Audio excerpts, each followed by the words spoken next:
शिक्षक भर्ती घोटाला मामले में पार्थ चटर्जी की गिरफ्तारी और उनको मंत्री पद और फिर पार्टी से निकाले जाने के बाद सीएम ममता बनर्जी ने बुधवार को पश्चिम बंगाल में अपनी कैबिनेट का विस्तार किया। मंत्रिमंडल में 9 नए मंत्रियों को जगह दी गई है। इसमें 7 कैबिनेट और 2 स्वतंत्र प्रभार के मंत्री बनाए गए हैं। ममता के नए मंत्रिमंडल में भाजपा छोड़कर टीएमसी में आने वाले पूर्व केंद्रीय मंत्री बाबुल सुप्रियो को जगह दी गई है। एक वक्त था जब पश्चिम बंगाल में बाबुल सुप्रियो भाजपा के पोस्टर बॉय हुआ करते थे। बंगाल में बाबुल सुप्रियो भाजपा की एक पहचान हुआ करते थे। चेहरे की बड़ी कमी थी, उसमें बाबुल सुप्रियो सबसे लोकप्रिय चेहरा दिखते। बॉलीवुड के सिंगर रहे हैं, काफ़ी गायक के तौर पर उनको, चाहे वो बांग्ला गाने हों चाहे वो बॉलीवुड के गाने हों, उन्हें लोकप्रियता मिली। बंगाल में लगने वाले भाजपा के हर पोस्टर में लगभग बाबुल की फोटो छाई रहती थी, हर जगह लगी होती थी। अब वही सुप्रियो ममता सरकार में मंत्री बना दिए गए हैं। अन्य मंत्री भी ऐसे बनाए गए हैं जिनसे आने वाले दिनों में भाजपा के लिए मुश्किलें खड़ी हो सकती हैं। इससे राजनीतिक गलियारों में काफ़ी चर्चाएं शुरू हो गई हैं। कहा जाने लगा है कि लोकसभा चुनाव के लिए टीएमसी अभी से तैयारी में जुट गई है। नया मंत्रिमंडल इसी तैयारी का एक बड़ा हिस्सा है। आइए समझते हैं कैसे।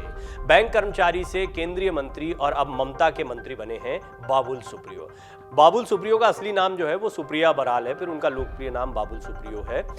इनका जन्म 1970 में पश्चिम बंगाल के उत्तरपारा में हुआ था। अपेक्षाकृत अगर आप अन्य मंत्रियों के और राजनीतिज्ञों के लिहाज से देखेंगे तो आपको युवा नजर आएंगे। अभी 52 वर्ष की उम्र है उनकी। बाबुल ने अपने करियर की शुरुआत एक बैंक कर्मचारी के तौर पर की थी। इसके बाद उन्होंने फिल्म इंडस्ट्री में प्लेबैक सिंगर के तौर पर अपनी अच्छी पहचान बनाई। प्लेबैक सिंगर के तौर पर नाम कमाने के बाद बाबुल ने राजनीति में कदम रखा। योग गुरु बाबा रामदेव के कहने पर वो 2014 लोकसभा चुनाव के दौरान भाजपा में शामिल हो गए। भाजपा के लिए उन्होंने खूब प्रचार किया। खुद टीएमसी की कद्दावर नेता डोला सेन को लोकसभा चुनाव में उन्होंने हरा दिया। पहली बार सांसद चुने गए बाबुल को मोदी सरकार में मंत्री पद की जगह दी गई। पश्चिम बंगाल का प्रतिनिधित्व करते दिखाई देना था। बाबुल सुप्रियो लोकप्रिय चेहरा भी थे। 2019 में बाबुल ने फिर से टीएमसी की मुनमुन सेन को हराया। फिर बाबुल को केंद्र में राज्य मंत्री बनाया गया। तो अब जानिए ममता ने बाबुल को क्यों मंत्री बनाया है। राजनीतिक विश्लेषकों का कहना है कि बाबुल सुप्रियो को भाजपा ने पश्चिम बंगाल की राजनीति का एक स्टार बना दिया। अब चेहरा कहां है? वो उत्तरपारा समेत कई लोकसभा सीटों पर अच्छा प्रभाव रखते हैं। भाजपा की राजनीति से भी बाबुल वाकिफ है। ममता बनर्जी इसका इस्तेमाल आने वाले लोकसभा चुनाव में कर सकती हैं। बाबुल भाजपा के पुराने सैनिक रहे हैं और ममता की पूरी कोशिश होगी कि वो बाबुल के जरिए भाजपा पर निशाना साधें। और ममता की लहर में बाबुल सुप्रियो कैसे हार गए वो भी ज़रा समझ लेते हैं। और बाबुल सुप्रियो को क्यों लगा कि ममता बनर्जी का साथ ले लेना चाहिए, जबकि अभी सब दूर मोदी सरकार का माहौल चल रहा है, प्रधानमंत्री मोदी की लोकप्रियता चल रही। पश्चिम बंगाल में ममता की लहर कैसे थी और कैसे बाबुल उस लहर के साथ गए वो भी आपको बताते हैं।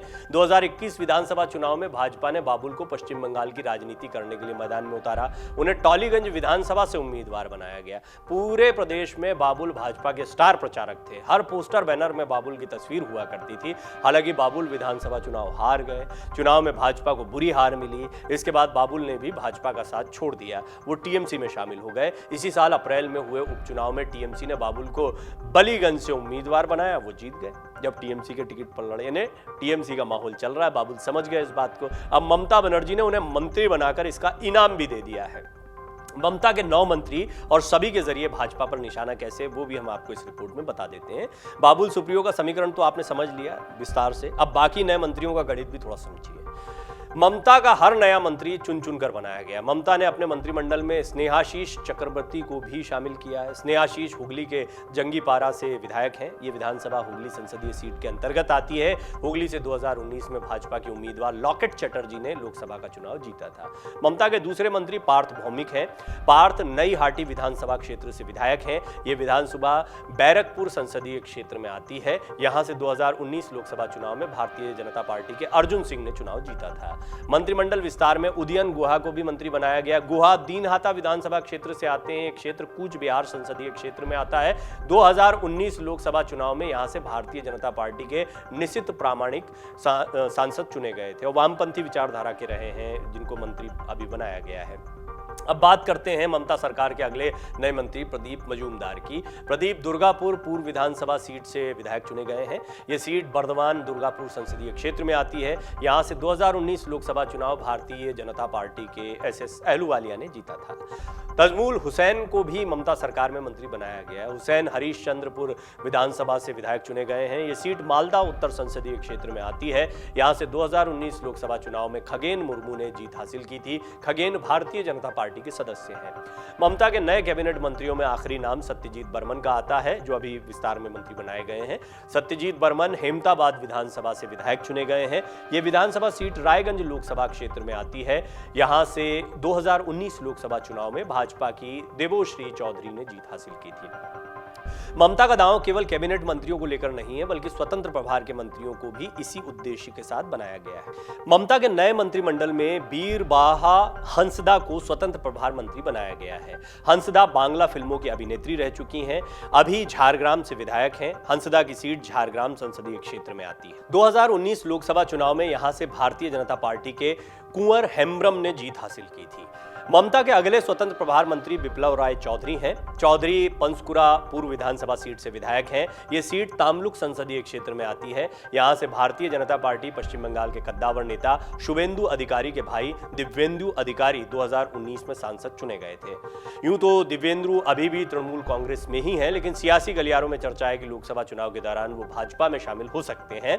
ममता भी अब उन्हें दोबारा मौका नहीं देना चाहती है। ऐसे में ममता ने अभी से दिव्येंदु का विकल्प तलाशना शुरू कर दिया है। इसके साथ ही इलाके में टीएमसी को मजबूत करने के लिए बिप्लब को मंत्री पद दिया गया है। अब फाइनली समझिए भाजपा के खिलाफ कैसे ये बड़ा चक्रव्यूह है। राजनीतिक जानकारों का कहना है कि ममता बनर्जी के सभी 9 नए मंत्री भाजपा की जीती हुई संसदीय क्षेत्र से आते हैं। यह अपने आप में एक बड़ा दांव है।